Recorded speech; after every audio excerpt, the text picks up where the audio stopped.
কৈলাসহর ঊনকোটি জেলা হাসপাতালে বিদ্যুৎ যন্ত্রণার অতিষ্ঠ রোগীরা থেকে শুরু করে রোগীর পরিজনরা। রোগীর পরিজনদের অভিযোগ, মঙ্গলবার গভীর রাতে কোনো কারণ ছাড়া বিদ্যুৎ চলে যায় জেলা হাসপাতালে, যার ফলে প্রতিটি ওয়ার্ডে চিকিৎসাধীন অবস্থায় থাকা রোগীদের চরম অসুবিধার কারণ হয়ে দাঁড়ায়। কেননা প্রচণ্ড গরম থাকার কারণে রোগীদের এবং রোগীর পরিজনদের চরম অসুবিধা হয়। পাশাপাশি শিশু বিভাগ ও সার্জারি ওয়ার্ডে পর্যাপ্ত পরিমাণে ফ্যান না থাকার কারণে চরম অসুবিধার শিকার হতে হচ্ছে রোগীদের।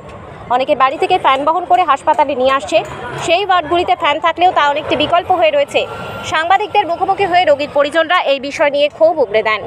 সমস্যা হচ্ছে কালকে রাত থেকে কারেন্ট আসলো না, শেষ রাত্রেতেই কারেন্ট গেছে, আর কারেন্ট আইছে না।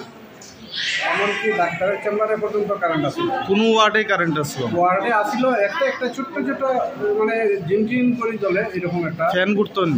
ফ্যান ঘুরতো না। শুধু খুব কষ্ট হয়েছে, সব পেশেন্টই খুব কষ্ট হয়েছে, দুর্ভোগ হয়েছে না? হ্যাঁ। আপনি কি পেশেন্ট হয়ে আছে? আমার পেশেন্ট নিয়ে আসি, আমাদের পেশেন্ট আছে বেশ, আমাদের গ্রামের থেকেই প্রচুর পেশেন্ট আছে এখানে, আমরা সবাই কষ্ট পাইতে। আচ্ছা, কারেন্ট আসলো না আগে? কারেন্ট এরপর কষ্ট হয়েছে আপনারা? আপনার নিজের থেকে ফ্যান লাগাইছো? আপনার রুগী লইয়া আসো?